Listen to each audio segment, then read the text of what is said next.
Hi guys, welcome to another video that would take you closer to the growth you seek in your ELO, be it on online chess or on the board chess. The concept I'm about to share with you in this video will change the way you think and also catch your opponent unaware while playing with your opponent. If you have been playing with some certain kind of opponent for a long time, this kind of system or style will eventually catch them unaware because they won't be able to predict your next move. So let's dive into it. From the screen right now, we can see a chessboard actually. And the concept here is to actually explain to some certain ELO, but this video is equally valuable to all levels in chess. My target is 500 to 800, so the concept will be very cheap for higher rated players. The topic I am about sharing, or the concept I want to share, is be unpredictable or be unpredictable. That is it. So in either ways, just try to be unpredictable on the chessboard. This example will make it clearer to you. In this game, this study game, white plays pawn to e4. After pawn to e4, e5, knight to f3. This move follows basic principle, attacking the pawn in the center, developing a minor piece, with the intention to develop the bishop soon and castle short side, king safety. In this position here, black chooses to go creative by going with knight to f6. This ushers in the Petrov defense, where knight takes pawn is normal. There's also a line with knight takes pawn push to d6 is possible. Pawn push also to d5 is also possible. Well, there's a line with knight takes, pawn push, knight comes back, then knight takes, this pawn, Those are concepts in the opening, just 2 or 3 moves concept. In this position, white choose to go with bishop to c4 instead. You see there's a free pawn, but the white player is declining taking the pawn. That's one thing we should know. As 500 to 800, capture is what comes to our mind. Then we see a free piece. However, we should also consider the consequences. In this position here, I assume that black player actually considered queen coming over here. After knight takes, queen comes, harassing the knight. Perhaps if there is this move, pawn push, knight goes back. You see, there is a queen takes pawn check. This check is also a threat when it comes to understanding position. So when calculating, as a lower rated player or a player who wants to grow, try to calculate check first as a threat before capture. Then if you have a scenario where you want to make a move and check is forced, you have checks on the board, then you have capture. Try to look for lines that follow ups with check first. Then if you see that you don't have profit while playing check, you can now go for capture lines. I think that makes sense. So in this scenario, it is important to note that perhaps white player doesn't want to fall into a variation that will introduce issues to him in the future. Then he goes with safety move, bishop to c4, developing moves. Simple, just developing, inviting black to take instead so that he can also develop his pieces. So if black takes, it is possible to take back, and it's also possible to go with a concept like queen. Then you can also do maybe you push your pawn to harass the knight moves, you take the pawn. Those ideas are there.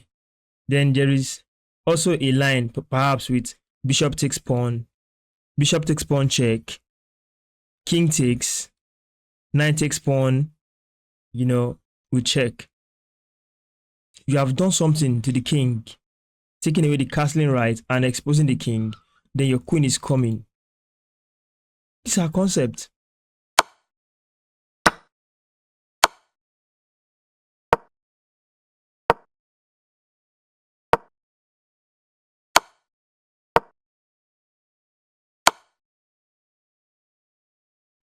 Well, let's get back to the point of this video. In this position here, let's go back to this position, bishop to c4. d6 defends the pawn. Now knight comes out defending the pawn. We have pawn to g6.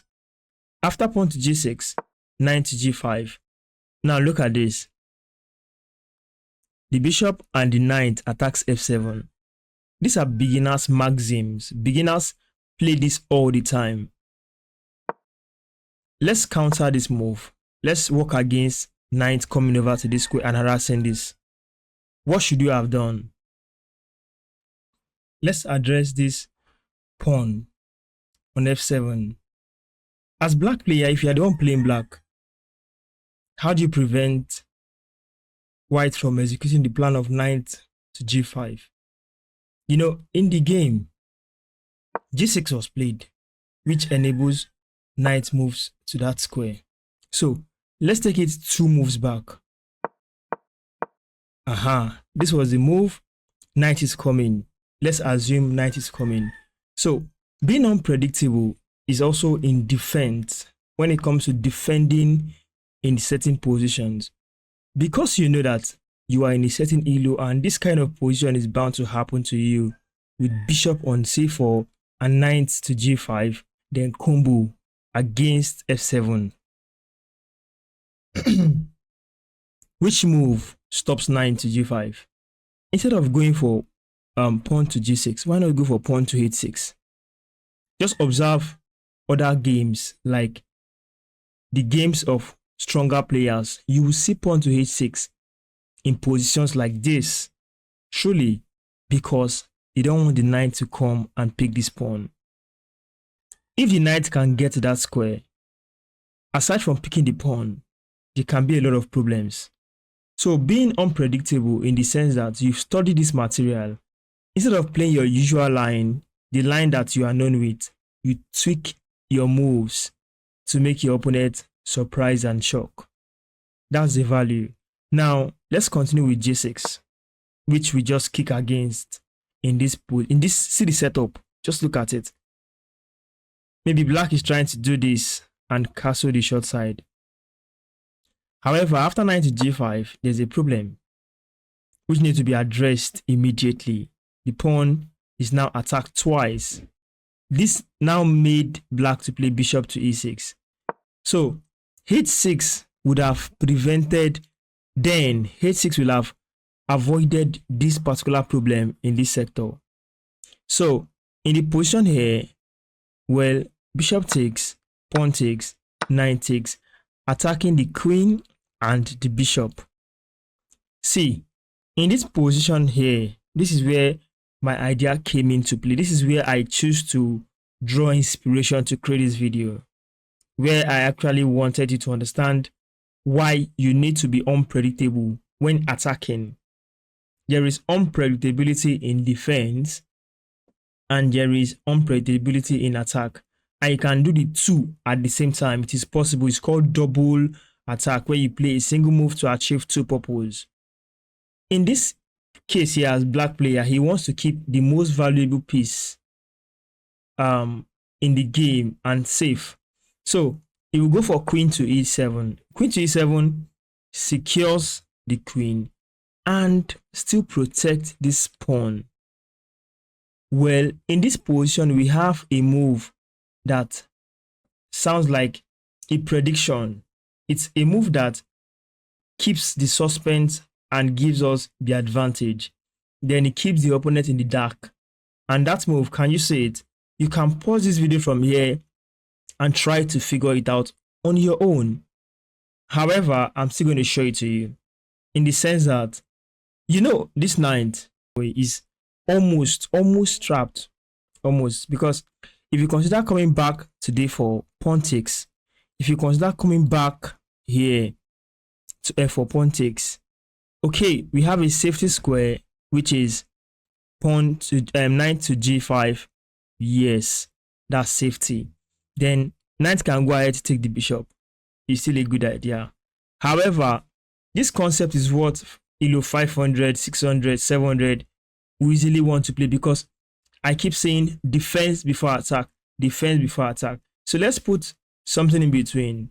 Let's look for a surprise move between defense before attack. So we want to defend, but with a surprising move, a counter move, a counter attack, a shocking move. And that move is knight to b5. Haha, see, I know you watching it now may not see this. Perhaps if you've seen it, I am happy with you. I'm happy for you. I congratulate you because you have passed a certain level of understanding chess positions. So in this case, what did I say before making this move? Instead of saving my knight, in this position, I saw that if I can get one of the knights to c7, if one of the knights can get to c7, then the queen stays on e6. I can have the queen after attacking the pawn, taking the pawn, attacking the king, and checking. The rook will be in trouble. The queen here will be in trouble. Black queen. That gives me the idea. You see, I thought of the move after the immediate move. The immediate move would have been knight over to g5 right away. But I said, no, this is obvious. What else can I do? What would make this game beautiful? What can make the engine think I play a great or brilliant or best move is to look for it. So I went on and I looked for it. I saw it, which is knight over to b5. Now, this is it. There's definitely going to be issues on this board. Check this out. If queen takes the knight, assuming your opponent plays in a hurry or plays by taking his time, saw a free knight and captured the free knight, what is next is to take the pawn on c7. We check. We attack the king, attack the rook, attack the queen. So king moves, we take it, the queen. From here, I believe you can start planning how to win your game or end the game in your favor with the materials you have. You have given up bishop, knight, yeah, but we have materials to compensation that is better than what we have given out. So if you check the game, black has lost 2 pawns, 1 bishop, and a queen. White has lost just a bishop and 2 knights. Material wise, at this level, gives us assurance that okay, we are playing well. So finding tactics, finding concept, finding combinations, finding surprising moves, keeping your opponent in the dark makes you invisible. If you start with this small concept or with this simple idea, you'll get better in your games. I want to end it here. Thank you for watching this video. If you've enjoyed this content, do not forget to share this video to your friends and invite them to become members on this channel where we treat issues step by step. Till next time, see you.